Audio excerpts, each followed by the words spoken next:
ప్రపంచంలో ఏ దేశంలో అయినా సరే ప్రతి దానికి కేకే వస్తారు. మనిషి చచ్చిపోయిన కేక్ వస్తాడు, పుట్టిన కేక్ వస్తాడు, బర్త్డే అయిన కేక్ వస్తాడు, మ్యారేజ్ డే అయిన కేక్, యానివర్సరీ ఏదైనా కేకే వస్తారు.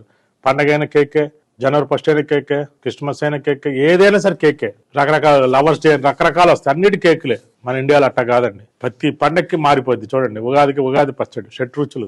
ధనుర్మాసం చూడండి, మనకి ఎన్ని రకాల ప్రసాదాలు, పులిహార, చక్కెర పొంగల్, కట్టి పొంగల్ ఎంత అద్భుతంగా ఉంటాయి. మిరియాలతో వేసి కాలాన్ని బట్టి మారుతా ఉంటాయి. సంక్రాంతి పండుగకి అరిసెలు ఎంత బలం, దీపావళి పండుగ గారెలు, తొలి ఏకాదశికి పేలాల పిండి. మన పండగలకి చూడండి గారెలు, వడలు అన్ని బలమైన ఆహారాలు, కాలాన్ని బట్టి మారుతా ఉంటాయి. మనకి తొలి ఏకాదశికి చిక్కుడుకాయ గింజలు నిత్యమే పెట్టుకుని పోసుకోండి, స్కిన్ ప్రాబ్లమ్స్ రాకుండా.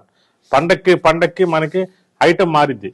అదే దేశం వాళ్ళకి ఏముండదు, ఆ మైదా పిండి కేక్, పంచదార మైదా పిండి. అందుకనే మన దేవుడు నమ్మపోయినా దేవుడు పూజ మీరే తింటారు కదా, దేవుడు అని తింటగా. మీ గారెలు చేస్తే మీరే తింటారు, అరిసెలు చేస్తే మీరే తింటారు, ఉగాది పచ్చడి మీరే తింటారు. దేవుడే తిండు, దేవుడి పేరు చెప్పి మీరు తింటాం. అందుకని దేవుడిని అవాయిడ్ చేసేవాళ్ళు అయినా సరే దేవుడికి సంబంధించిన కార్యక్రమాలను అవాయిడ్ చేయకండి.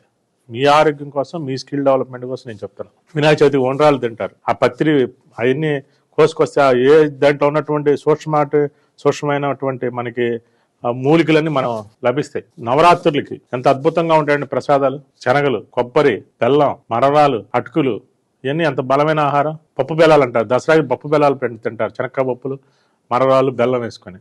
ఎంత బలమైన ఆహారం. మన ప్రతి పండక్కి ఒక రకమైన ఆహారాలు ఉన్నాయి, అయినా ఇమ్యూనిటీ పెంచిద్ది అనమాట. ఇప్పుడు లక్ష్మీనరసింహ స్వామి పానకాసం మంగళగిరి వెళ్తాం, పానకం ఎందుకు బస్తాం, పానక తాగితే మంచిది. అట్లనే మనం మంచి కార్యక్రమాలు చేసుకుంటాం. మీరు దేవుడు లేకపోయినా దేవుడు భక్తి లేదు, వెళ్ళండి దండం పెట్టుకుని పానకం తాగిరండి, నష్టం ఏంటి మీకు? మిరియాలు, బెల్లం, కడుపు అంతా నీట్గా చేసింది. శ్రీరామనవమికి పప్పు బెల్లం పానకం తాగుతాం. ఆ కాలం ఎండాకాలం వచ్చింది శ్రీరామనవమి, అది మంచిది. అంటే ఎండాకాలంలో అది తాగమని అర్థం. పెసరపప్పు సలవ. మనకు కూడా కార్యక్రమాలు చూడండి, అన్నప్రాసనకి ఒక రకమైనది, శ్రీమంతానికి ఒక రకం చలివిడి పెడతారు, చలవని, మంచిది అనమాట. అలాగే మన పండగలకి ఇచ్చేటువంటి ఆహారాలు అన్నీ కూడా మంచిది. ఇవన్నీ కూడా మనం అవాయిడ్ చేయొద్దండి. ప్రతి ఒక్కళ్ళు కూడా దైవభక్తి పెంచుకోండి, తగ్గించుకోండి, నమ్మండి, నమ్మకపోండి. ప్రతి ఒక్కళ్ళు మాత్రం ఈ ఆచారాలు పాటించండి. ప్రాక్టికల్ గా రియల్ గా మంచి జరుగుతుంది కదా.